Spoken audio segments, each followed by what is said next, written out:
Welcome to the Slop Temple. We pray this video helps. You begin by confirming system updates and that you're signed in. This prevents conflicts. Once done, open Microsoft Word and go to File, because that's where updates live. Make sure your account shows an active Office 365 or Microsoft 365 license, otherwise updates may be blocked.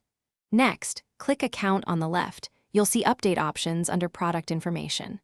Click Update options only when your network is stable, since interrupted installs cause repair steps later. So start now to check those. You choose Update Now and allow the app to check for newer builds.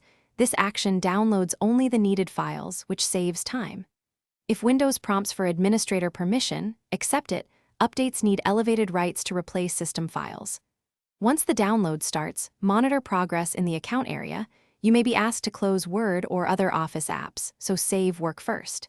If a repair runs automatically, let it finish. This fixes core issues and prevents repeated update failures. Then proceed to restart if prompted. You finish by restarting the computer when the installer requests it, because a restart finalizes file swaps and registry updates. After reboot, reopen Word to confirm the new version under File Account. If the update fails, run Office Repair from Programs and Features or Apps and Features. This often corrects damaged components.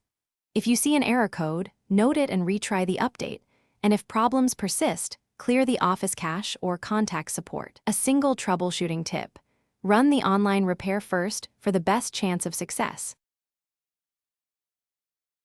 Thanks for watching. Consider subscribing if we helped you.